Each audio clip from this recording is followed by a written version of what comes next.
అందరూ నిన్ను తక్కువ చేసి మాట్లాడుతున్నారా, లేక తక్కువగా చూస్తున్నారా? మరి వాళ్ళకి మీరేం సమాధానం ఇస్తున్నారు? లేకపోతే సమాధానం ఇవ్వాల్సిన అవసరం ఉందా? నాకు తెలిసి అంత అవసరం లేదు, ఇవ్వక్కర్లేదు, సమాధానం చెప్పక్కర్లేదు, వాళ్ళకి మనం ప్రూఫ్ చేసుకునే అవసరం లేదు. నువ్వేంటో తెలిసి వాళ్ళు నిన్ను అలా క్వశ్చన్స్ అడుగుతుంటే వాళ్ళకి ఆన్సర్ చెప్పడానికి నీకేం అవసరం?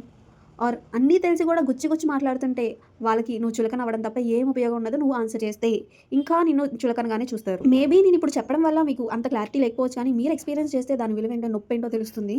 తెలిసిన వాళ్ళకైతే ఈ వీడియో అంటే పూర్తిగా అర్థమవుతుంది. కానీ ఏమాట కామాట తప్పంతా నీదే భయ్యా. ఎందుకంటే వాళ్ళు చులకనగా చూస్తున్నారు అంటే వాళ్ళకి నువ్వు నీ జీవితం మొత్తం చేతిలో పెట్టిందే నువ్వు కాబట్టి, అది నీ జీవితంలో మంచైనా చెడైనా మొత్తం నువ్వు నీ చేతిలో తీసుకెళ్లి ఆ చేతిలో పెట్టావు. అందుకే వాళ్ళని ఆడిస్తే నువ్వు ఆట ఆడుతున్నావు. అంతకుమించి ఏమీ లేదు. ఇప్పటికైనా తెలుసుకో, ఎవరు ఈ జీవితంలో మనోళ్ళు ఎవరు ఎవరికి మన జీవితం గురించి చెప్పాలి. నీ జీవితంలో ఎంత బాధలో ఉన్నా ఎవరికి చెప్పకు, ఎంత నువ్వు ఆనందంగా ఉన్నా కూడా ఎవరికి సమాధానం ఇవ్వకు, చెప్పకు కూడా. ఎందుకంటే ఏదైతే నువ్వు బాధలో చెప్పావో ఈ పొజిషన్లో ఒక మంచి పొజిషన్ నువ్వు వచ్చావనుకో, దాని గురించి 10 సార్లు మాట్లాడతారు. అప్పుడు నేను ఇదే హెల్ప్ చేశాను వీడికి అని చెప్పి, అప్పుడు నువ్వు చులకనైపోతావు. ఆనందంగా ఉన్నావు అనుకో, అది నా వల్లే వచ్చిందిరా అని వాళ్ళే చెప్పుకుంటారు. అప్పుడు నువ్వు చులకనైపోతావు. ఇట్లా లేదని జీవితం వాళ్ళ చేతిలో పెట్టావు కాబట్టి అన్నిటికీ చులకనే వాళ్ళకి. ఓకే, వాళ్ళకి ఎప్పుడు తెలుస్తుంది నా బాధ అనుకుంటున్నావా? వాళ్ళకి నీ బాధ ఎప్పుడైతే వాళ్ళకి వస్తుందో అప్పుడు నీ బాధ ఏంటో వాళ్ళకి అర్థమవుతుంది. అర్థం చేసుకున్నవాడైతే ఇంకోసారి నీ జీవితం గురించి చెడుగా మాట్లాడు, అర్థం చేసుకున్న వాడైతే ఆడి కర్మ ఎవ్వడు బాగు చేయలేవు. కానీ నువ్వు ఒకటి గుర్తుపెట్టుకో, నీ జీవితంలో ఏదైతే నీ సిచ్యువేషన్స్ బట్టి నిన్ను ఎలా చులకనగా చూసారో నువ్వు వేరే వాళ్ళకి అది చేయకుండా చూడు. వాళ్ళు ఎంత లోలో ఉన్నా ఎంత హైలో ఉన్నా నీ విలువ నువ్వు ఇచ్చే విలువ నువ్వు ఇవ్వు.